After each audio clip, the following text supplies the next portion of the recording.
पृथ्वीनारायण बटा महाराधिराज सरकारले आर्जेको देश हो र शाहवंशीय राजाहरूको देन हो यो देश। त्यसैले यो जति नेता अहिले छ हाम्रो देशमा सबै बेस्या खालीको पुजारी हो, सनम खानाको पुजारी हो, जनताको पुजारी होइन, देशको पुजारी होइन। यो हाम्रो देशलाई बर्बाद पारेर छोड्छ। त्यो राजलाई भत्काएर अहिले पनि यो राजको कामना जनताहरू कामना गर्दैछ। हाम्रो देशमा पञ्चायती व्यवस्था नै चाहिन्छ। पर्तन्नीले कारबाही यामा बुल्गमरो पर्तन्न यमानीले कारबाही या बुल्गमरो कांग्रेस माओवादी कारबाही यामा फके मुखो फिर वो उन्हीं से मिले जी चीन होने लना के लिए इबी फाइल सब होते वाला एलाटमा गफेन बौद्धिक वर्गहरूले सोच्न जरुरी छ। बौद्धिक वर्गहरू पढे लेखेका साथी युवा भाइ बहिनीहरू कसिन जरुरी छ। हामी ठुलो रमिते भएर बस्न सक्यौँ भने हामीले हाम्रो आउने भावी पुस्तालाई यो सिङ्गो इतिहासले बनाएको हाम्रा पुर्खाले बनाएको यो मातृभूमि नेपाललाई हामी सिङ्गो रूपबाट जिम्मा लाउन सक्ने अवस्थामा रहँदैनौँ। यदि बाँच्नु नै छ भने तिमी बाँच नेपाली भई, यदि बोल्नु नै छ भने बोल तिमी नेपाली भई। यो महान कवि राजा ज्ञानेन्द्रको शब्दलाई दागमा संस्कृत विश्वविद्यालय जलाए, संस्कृत पुस्तकालय जलाए। यो मुस्लिम आक्रमण भारतको नालन्दा विश्वविद्यालय जलाएको सम्झना एउटा मिनेचर दाङको संस्कृत विश्वविद्यालय जलाउँदा भयो। परिचयको लागि विश्वमा एकमात्र सनातन हिन्दू राष्ट्र नेपाल पुनर्स्थापना गर्नको लागि सम्पूर्ण नेपाली सम्पूर्ण राष्ट्रवादी शक्तिहरू नाल बलिनुहोस्, इल्का पछि नलाग्नुहोस्। सबै ज्यानमाराहरू छन्। आज त्यस्तो ज्यानमाराले शासन गरेको ठाउँमा हामीहरू चाहिँ शासित भएर बस्नु यो भन्दा अर्को दुर्भाग्य कुरा र लाजमर्दो कुरा अरू केही हुन सक्दैन। यसको नेतृत्व सदा सर्वदा शाहवंशीय राजाबाट नेतृत्व हुनु पर्दछ।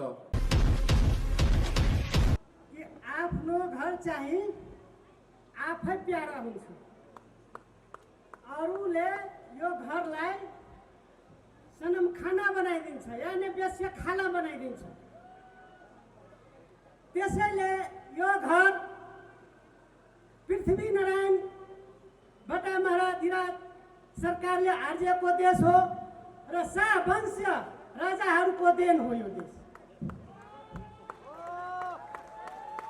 यो 22 राजलाई खून पसिना जानजुको परवाह नगरेर श्री 5 बटा महाराधिराज सरकार एकीकरण गरेको हो र उसको वंशजहरूले पनि त्रिभुवन श्री 5 त्रिभुवन महाराधिराज सरकार तपाईको यो जिल्लामा शिक्षाको प्रसार गरेको हो र त्यसमा विदेशीसँग सुमधुर सम्बन्ध कायम गरेको हो र हाम्रो श्री 5 महेन्द्र वीर विक्रम शाहदेव सरकार उहाँको देन, उहाँको समयमा जुन शान्ति थियो, जुन विकास भएको थियो, त्यो विकास आजसम्म देख्न सकेको छैन। आज देशमा भ्रष्टाचारी नै भ्रष्टाचारी हो। त्यसपछि तपाईको श्री 5 वीरेन्द्र महाराधिराज सरकार तपाईको 5 विकास क्षेत्रमा यो देशलाई बाँडेर जनतालाई सुख र शान्ति र विकासको समृद्धितिर जाँदै गरिरहेको थियो। त्यसै बेलामा तपाईको यो वामपन्थी माओवादीहरू उग्र रूप लिएर यो विकासलाई रोकिदिएको हो। त्यसपछि हाम्रो ज्ञानेन्द्र महाराधिराज 5 सरकारले यो शक्ति हुँदै पनि उहाँमा असीम शक्ति हुँदै पनि यो जनताको हत्या गर्न नचाहेर जनताको नासो जनतामा फिर्काएको हो। अब म के भन्न चाहन्छु, आफ्नो घर आफ्नै प्यारा हुन्छ, आफ्नै मोहमाया हुन्छ, अरूको लागि बेस्या खाना भइहाल्छ, बनाइदिन्छ। त्यसैले यो जति नेता अहिले छ हाम्रो देशमा सबै बेस्या खालीको पुजारी हो, सनम खानाको पुजारी हो, जनताको पुजारी होइन, देशको पुजारी होइन। यो हाम्रो देशलाई बर्बाद पारेर छोड्छ। त्यसैले हामी सबै यो नेपालीहरू जुन जात भए पनि पर्खिने समय छैन। अब जिउ जानको बाजी लगाएर रोडमा आउनुपर्छ। यो भ्रष्ट तन्त्रलाई हटाएर छाड्नुपर्छ। त्यसैमा हामी सम्पूर्ण नेपालीको समृद्धि सुखी शान्ति छ, अरू उपाय विकल्प छैन। हामी डरेर होइन, डटेर लाग्नुपर्छ। अब आदरणीय हजुर महानुभावहरू, अब तपाईँलाई एउटा कुराहरू भन्न चाहन्छु, किनभने टाइम छैन। जिउनु छ भने आनले जिउनुपर्छ, सानले होइन। आनले जित्यो भने सान हामीलाई कसैले तोड्न सक्दैन। तर आन बेचेर खाइदियो भने जहाँ गए पनि तपाईँको आदर हुँदैन, जहाँ गए पनि तपाईँ मान सम्मान पाउनुहुन्न। र आन बेचेर खाने मान्छे कहिले महान बन्दैन।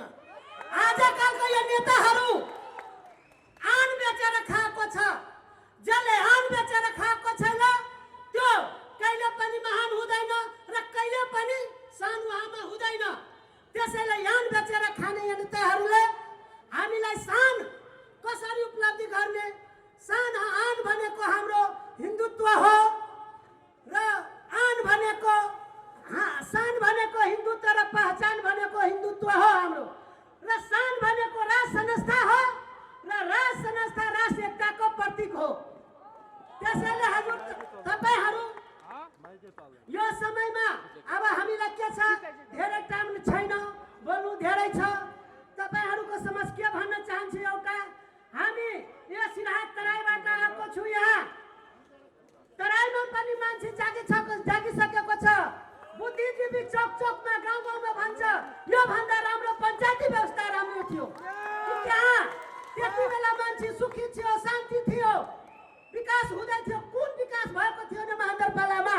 जनताले जे सुख पाएको छ महानगरपालिकामा, यो 2-4वटा यो 2%लाई लुटेराहरूको मात्रै दुख थियो।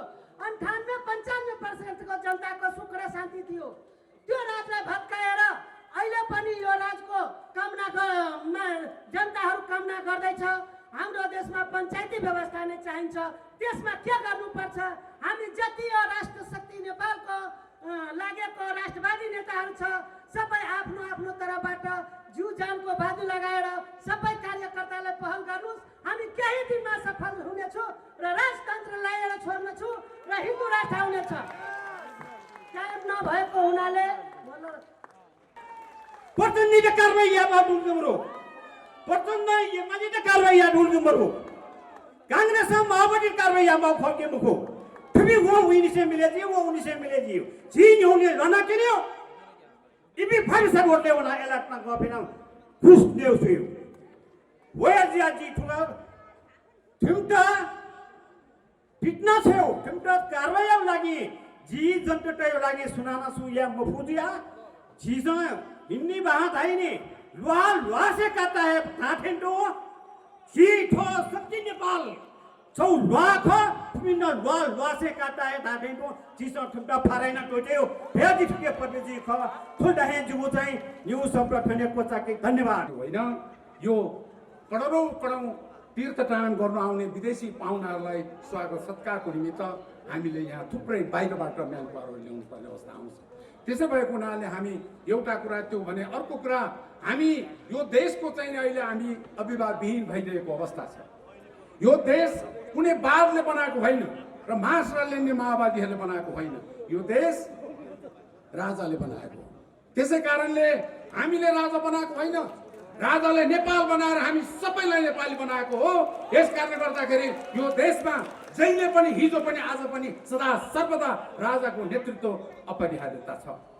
आज यस्तो राजा देश निर्माता राजाहरूको मूर्तिहरूलाई लात्ताले हिर्काएर विदेशमा जन्मेका मार्क्सवादी लिने माओवादीहरूलाई पुज्ने पुजारीहरूले यो राष्ट्रको राष्ट्रियताको कुराहरू गरिराखेको छ। यिनीहरू कस्तो खालको राष्ट्रवादी हो? आज त्यति मात्र होइन, आज हाम्रो सरकारहरू सरकारमा रहेका दल र मान्छेहरू कुनै शुद्ध र पवित्र धार्मिक मान्छेहरू छैन, सबै ज्यानमाराहरू छन्। आज त्यस्तो ज्यानमाराले शासन गरेको ठाउँमा हामीहरू चाहिँ शासित भएर बस्नु यो भन्दा अर्को दुर्भाग्य कुरा र लाजमर्दो कुरा अरू केही हुन सक्दैन। एउटा दलको सदस्यबाट यो राष्ट्रको सबैको चाहिँ प्रतिनिधित्व हुन सक्दैन। यहाँ पहाड छ, हिमाल छ, तराई छ, धार्मिक विविधता छ, धार्मिक सांस्कृतिक विविधताहरू छ, जातीय विविधता छ, तर त्यो एउटा दलको राष्ट्रपतिबाट एउटा दलको मात्रै पनि आजसम्म देखिएको अवस्थामा प्रतिनिधित्व हुन सकेको छैन।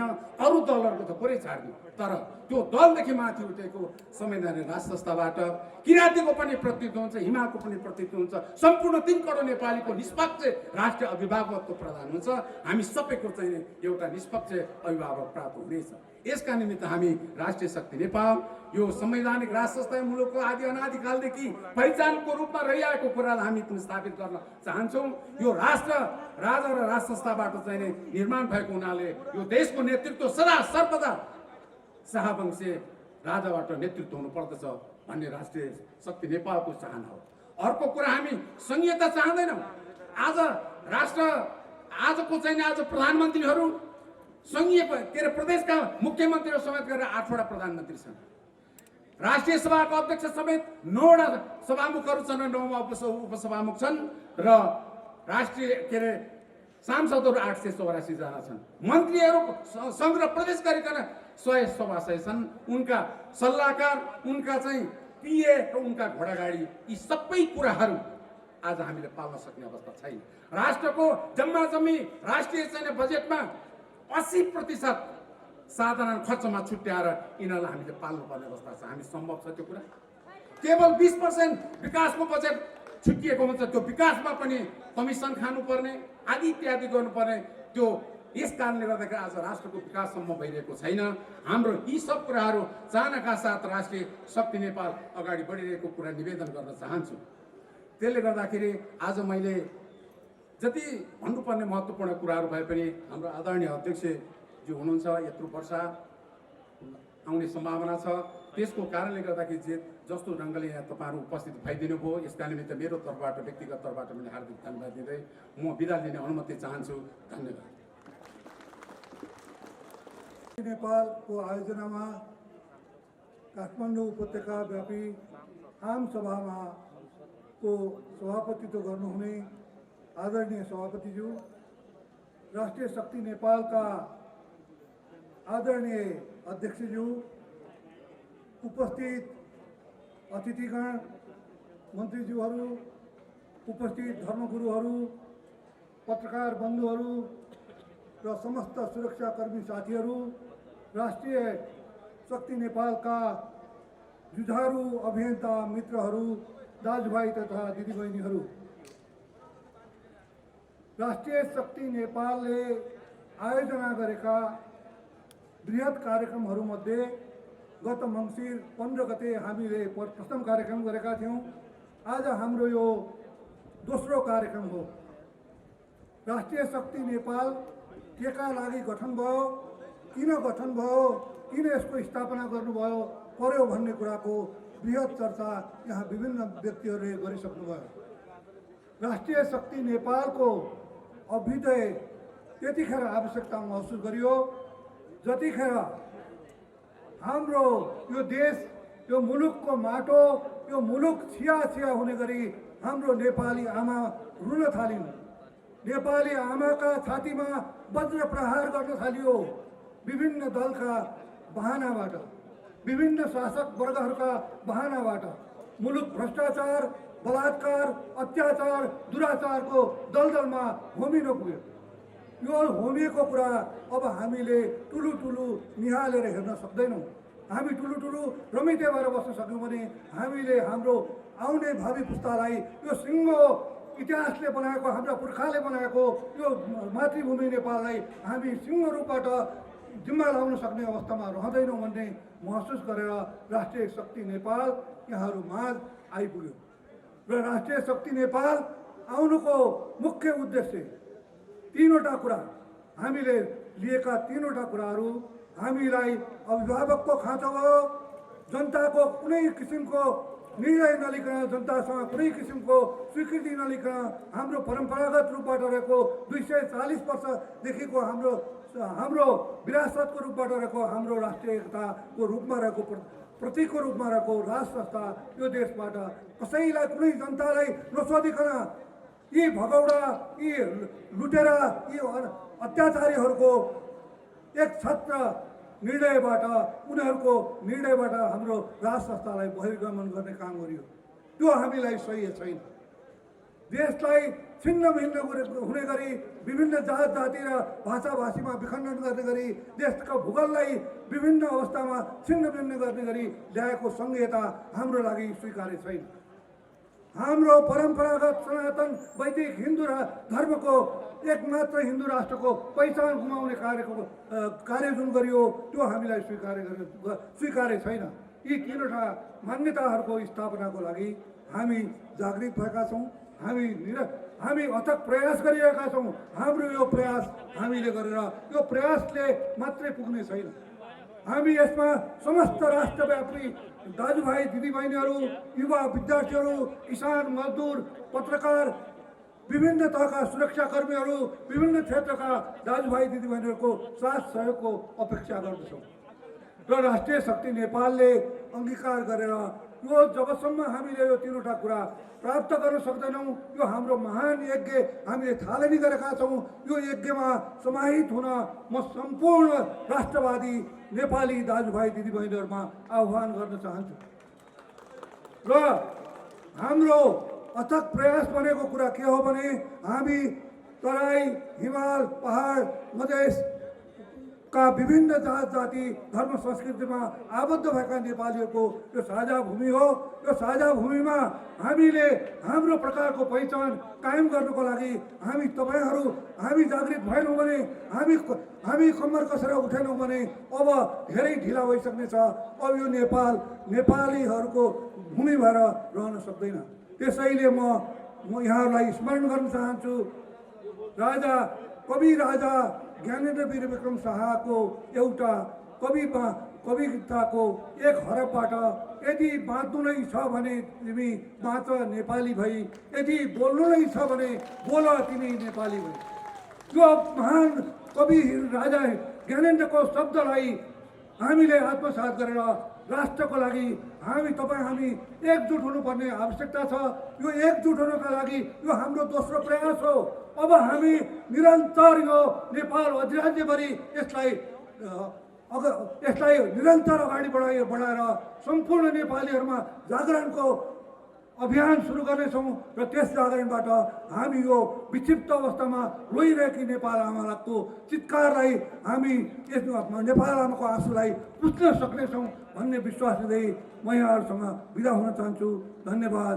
जय देश, जय नरेश। मञ्चमा आसीन विशिष्ट व्यक्तित्वहरू, राष्ट्रिय शक्ति नेपालका विभिन्न जिल्लाबाट पाल्नुभएका साथीहरू, विभिन्न राष्ट्रवादी सङ्घ संगठन पार्टीका श्रद्धेय मित्रहरू, सबैलाई मेरो राष्ट्रवादी अभिवादन। आज यो देशको काल परिस्थिति अनुसार लकडाउनको अवस्था झन्नै एक किसिमको अर्ध लकडाउन नै छ। बाहिरबाट आउने साथीहरू लुकी आउनु पर्नेको अवस्था थियो। उदाहरणको लागि हाम्रै नुवाकोटबाट पनि साथीहरू त्यहाँको प्रशासनले नजा भन्दै यो राष्ट्रवादी भेटघाटमा, राष्ट्रवादीको जमघटमा आफै उपस्थित भएर यसमा चाहिँ सहभागिता जनाएर चाहिँ आफ्नो आत्मसन्तुष्टि गर्नको लागि हाम्रो नुवाकोटको अध्यक्ष यहीँ हुनुहुन्छ। यस्ता साथीहरू जिल्लाबाट लुकी आउनुपर्ने अवस्था आयो। तर यो गर्न पर्नको कारण यो देश आज हिन्दी सिनेमामा देखिने चम्बलका घाँटीका डाकाहरू गाउँ पसेर छोरी बुहारी भैँसी कुखुरा बाख्रा अन्नपात लुटेर पाकेको भात खाएर अर्काको बलात्कार गरेर चाहिँ घोडामा गरामा सामान बोकाएर भाग्ने अवस्थामा पुगेका छन्, भागिसकेका छैन, भाग्ने अवस्थामा छन्। यिनले मेरो देश, मेरो जन्मभूमि भन्ने भावना बोकेर काम गरेका छैनन्। म मरे पनि मेरो देश बाँचिरहोस् भन्ने महान आधुनिक नेपालका राजा महेन्द्रबाट जुन सुक्ति भएको थियो, आज यी चाहिँ यो देश मरे पनि म बाँचौँ, मेरा मान्छे बाँचुन्, मेरा कार्यकर्ता बाँचुन्, मेरा सहकर्मी बाँचुन्, मेरा व्यापारी पार्टनरले मात्रै सबै व्यापार पाउन्, तिनले मात्रै कमाउन्, यो देश भाँडमै जाओस् मेरो भनेर गरेका छैन। यो धर्म संस्कृति परम्परा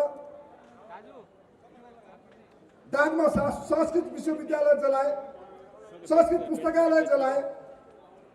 यो मुस्लिम आक्रमण भारतको नालन्दा विश्वविद्यालय जलाएको सम्झना एउटा मिनेचर दाङको संस्कृत विश्वविद्यालय जलाउँदा भयो। नालन्दा विश्वविद्यालय मुगलले जलाउँदाखेरि 3 वर्षसम्म चाहिँ 9 लाख किताब जलेको थियो। मठ मन्दिर किरापुत्री मार्ने, भत्काउने, पुरोहितलाई लखेट्ने मार्ने। तर आयातित धर्मलाई चाहिँ बाटो खुला गर्ने, कहीँ पनि कसैको धर्म प्रचार प्रसार, धर्म परिवर्तन रोकेको कहीँ देख्न सकिएन। कहाँ देख्न पाइएन। यो किसिमले हेर्दाखेरि झन्डै 1000 वर्षदेखि दक्षिण एसियामा सम्पूर्ण भारतवर्षमा, भारतवर्ष भन्नाले आजको इन्डिया भने होइन मैले, यो सम्पूर्ण भारतवर्ष, त्यसको धर्म संस्कृतिमाथि मुस्लिम आक्रमण, पश्चिमी फिरङ्गी ब्ल्याक आक्रमण, त्यसलाई सहँदै आएको, त्यसबाट चाहिँ जोगाएर ब्रिटिस साम्राज्यसँग लडेर आधुनिक नेपालका निर्माता बडा महाराज धिराज पृथ्वीनारायण शाहको नेतृत्वमा तपाईँ हाम्रो पुर्खाले समेत रगत पसिना बगाएर ज्यान दिएर 72 वर्षको भक्ति थापाले तोप छातीमा थापेर जोगाएको देश आज तसनस गरेर लुटेर सिध्याउने। म आफू पर्यटन व्यवसायी थिएँ, म पञ्च थिइनँ, मण्डलले थिइनँ। बहुदल व्यवस्था आएपछि पार्टी जोइन गर्न पर्ने अवस्था आयो। मैले राष्ट्रिय प्रजातन्त्र पार्टी जोइन गरेँ। म पञ्च भएर होइन, जहाँ गए पनि हुन्थ्यो। राष्ट्रिय प्रजातन्त्र पार्टीले यो देशको धर्म संस्कृति परम्परालाई जोगाइदिन्छ कि अरूभन्दा त्यसले गर्ला भन्ने हिसाबले चाहिँ काङ्ग्रेस एमालेलाई विश्वास नगरेर चाहिँ त्यसलाई गरे। त्यसले शुद्ध पनि चाहिँ यसको जगेर्ना गर्न सक्ने अवस्था, पछिल्लो देशको राजनीतिक अवस्थामा त्यसले पनि यो काम नगरेपछि हामीले त्यो शुद्ध छोडेर म आफै पनि लगायत हाम्रो धेरै नेता तथा साथीहरू राष्ट्रिय शक्ति नेपालको चाहिँ स्थापना गरेर यो देशमा आधुनिक अहिलेको अवस्थामा राष्ट्रवादी राजनीतिक नेतृत्व गर्न सक्ने हैसियत भएको मान्छे खोज्ने सिलसिलामा कीर्ति दिदी विष्टको उहाँको उमेर स्वास्थ्य नसक्ने मरिचमान श्रेष्ठजी बित्नु भएपछि पछिल्लो समयमा चन्द्र केशरबहादुर विष्टजी उहाँलाई अगाडि लगाएर तपाईँ अगाडि नागिदिनुहोस्, हामी गर्न तयार छौँ, हामी गर्छौँ। उहाँले म 70 वर्ष पुग्न लागेँ, अब कति गर्ने, तिमीहरू युवाहरूले गर, म होस्टे म हैसियत गरिहाल्छु, म छँदैछु भन्नु होइन, अगाडि नै लाग्नुपर्छ, अगाडि लाग्नुहोस् भनेर यो राष्ट्रिय शक्ति नेपाल आज अगाडि बढेको छ। यो देशमा परम्परावादी शक्तिको नेतृत्व गर्दै राष्ट्र संस्थाको स्थापना अपरिहार्य छ र धर्म संस्कृति परम्परालाई जोगाउन चाहिँ सम्पूर्ण धर्म, अन्य धर्महरू, बौद्ध धर्म, किराँत धर्म, प्राकृतिक धर्म लगायत बौद्ध यो सबैको सर्वेक्षण गर्दै परिचयको लागि विश्वमा एकमात्र सनातन हिन्दू राष्ट्र नेपाल पुनः स्थापना गर्नको लागि सम्पूर्ण नेपाली, सम्पूर्ण राष्ट्रवादी शक्तिहरू नाल बलिनुहोस्, यिनका पछि नलाग्नुहोस्। यिनले तपाईँलाई चाहिँ सही गन्तव्यमा पुर्याउँदैनन्। हिजो बन्दुक बोक्ने मान्छे बाटा छोडेर सिलगढी पुगेका छन्, ती भोकै अन्न अपाङ्ग भएर विदेशको नोकरीमा उठ चराउने, भेडा चराउनेमा पुगेका छन्। आज यी त्यसको नेतृत्व गर्ने केही सीमित व्यक्तिहरू चाहिँ अरब खरबपति भएर यो देश ब्रह्मलुटको बाटोमा अगाडि छ। देश कसरी बलियो हुन्छ, देशको इज्जत, नेपालीको विश्वभरि कुन इज्जत थियो, आज त्यो इज्जत छैन। त्यो अवस्थाबाट चाहिँ गुज्रिएको कारणले गर्दा म पछि धेरै हाम्रो नेतृत्व वर्गको बाँकी कारणले गर्दा म यहाँसित बिदा हुन चाहन्छु। जय राष्ट्र, जय जनता। अब म राष्ट्रिय शक्ति नेपाल जनताहरूले दिइराख्नु भएकै छ। भ्रष्टाचार के भइरहेछ, लुट के भइरहेछ, विकास कता गइरहेछ, सम्पूर्ण कुरा चाहिँ नि के भइरहेछ देखिराख्नु भएको छ। त्यसैले म यहाँहरूलाई जानकारी के गराउन चाहन्छु भने मैले जानेको कुरा उहाँहरूबाट अब कुनै पनि सम्भव छैन। चाहे देवबाजी आउन्, चाहे भोलि कुनै अर्को आउन्, कुनै केही पनि हुनेवाला छैन। किन भन्दा उहाँहरूको त्यो संस्कारमै छैन। उहाँहरू त हिजो तपाईँ हाम्रा बुवाआमा दाजुभाइ दिदीबहिनीहरूलाई लुटपाट गरेर काटेर मारेर विद्यार्थीको होस्टलमा गएर उनका खाना खाइदिएर कसका लुटेर खाएर सुरुवात नै उहाँहरूको चाहिँ अशान्ति मचाउँदै मचाउँदै आउनेले कहिले पनि मुलुकलाई शान्ति दिन सक्दैन। यो कुरामा हजुरहरूले सबैले बुझ्न जरुरी छ। यो आश नगर्नुहोस् कि अझै यिनीहरू फेरिएर भोलि गर्छन् कि पर्सि गर्छन् कि भनेर यहाँहरूले अझै पनि हेरेर बस्ने बेला भएको छैन। अझै पनि मलाई लाग्छ अझै पनि काठमाडौँवासीहरू जहाँ 50औं लाखको जनताहरू हुनुहुन्छ अझै पनि बुझ्नु भएको छ जस्तो लाग्दैन यो भिडलाई हेरेर। त्यसैले म यहाँहरूलाई रिक्वेस्ट गर्न चाहन्छु, यहाँहरूलाई अनुरोध गर्न चाहन्छु कि तुरुन्त अबको कार्यक्रम डे बाई डे कसिन जरुरी छ। छिटोभन्दा छिटो यिनीहरूलाई यस सत्ताबाट नफाल्नसम्म मुलुकले शान्ति पाउने छैन, तपाईँ हामीले शान्ति पाउने छैनौँ। एक एक दिन यस लोकको लागि भारी र तपाईँ हाम्रो लागि भारी हुँदै जानेछ। त्यसैले तपाईँहरूले यो नसम्झिनुहोस् कि कतै जनताहरू तातेको छैनन् भनेर। हर ठाउँमा आज अघि नै मधेसवादी साथीले भनिसक्नुभयो, मधेसमा तातिरहेका छन्, पहाडमा तातिरहेका छन्, हर घर घरमा आज सबैले याद गरिरहेका छन्। त्यसैले गर्दा हर बौद्धिक वर्गहरूले सोच्न जरुरी छ। बौद्धिक वर्गहरू पढे लेखेका साथी युवा भाइ बहिनीहरू कसिन जरुरी छ। एक दिन पनि ढिलो नगरौँ। र अब हेर्नुहोस् सरकार बनेको छ भर्खर, यो सरकारले केही गर्नेवाला छैन। अब राष्ट्रघाती कामको लागि यो सरकारलाई ल्याइएको छ। जहाँबाट भने पनि एउटा अब संसद चल्ने बित्तिकै एमसीसी को कुरा आउँछ।